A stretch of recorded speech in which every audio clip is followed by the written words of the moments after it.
Alright, now, I ain't gonna comment on the name or the artist who created the statue. I'm gonna highlight the fact that this is one fucking strange ass goddamn statue for the Pope to have in front of him in the Vatican for all of his goddamn speeches. Yeah, and I'm saying goddamn because this guy is goddamn. Look at this evil looking fucking thing. It's supposed to represent Jesus coming out of the smoke after a nuclear explosion. What kind of bullshit is that? I can't explain it myself, other than to say this is, I don't know, fucking evil. There's some evil reptilian bullshit going on over here. I don't want to sound like David Icke, but there's some evil shit at the Vatican. Fuck them. The Vatican is likely the most corrupt institution in our world. The Vatican is no stranger to murder, child trafficking, drug trafficking, sex exploitation, and cover-ups. Arguably one of the most famous basilicas in the world, underneath it lies a mass graveyard. So located about 5 stories beneath the basilica is actually another temple dating back to the Roman Empire. That's over 2,000 years of dead bodies. If you're wondering if those bodies are of Christians or Catholics, they're not. It was actually used for pagans. And here are some of the mosaic tiles that they found beneath the Vatican in the temple that it's built on top of. So here's a quote from one of the popes. "I believe that the church not only should apologize to the person who is gay, whom it has offended, but it has to apologize to the poor, to the exploited women, to children exploited for labor.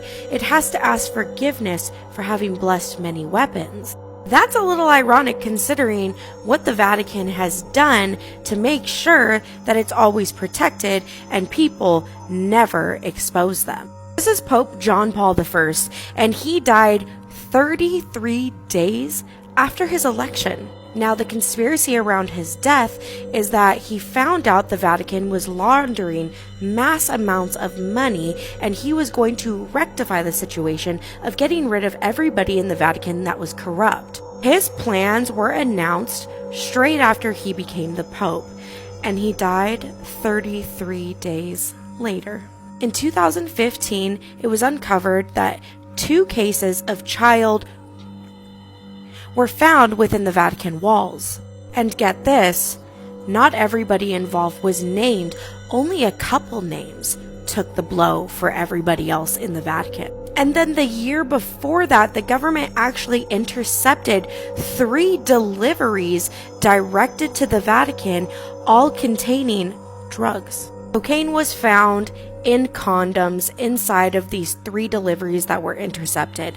They were handed over to the Vatican in hopes that somebody within the walls would disclose who this was going to, but nobody came forward. This is St. Peter's obelisk, and not a lot of people know where it comes from.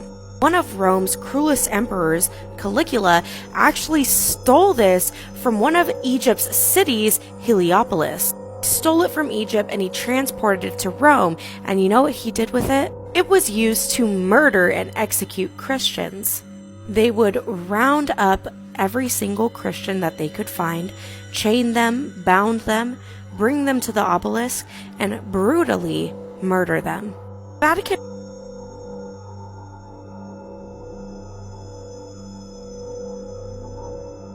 books is called the Grand Grimoire or the Red. And this book is about black magic. It harnesses spells and rituals, but many believe this is the book that they use to summon the devil when they are selling their souls. Kind of like the book of the Illuminati. The conspiracies of the Vatican can go on and on and on.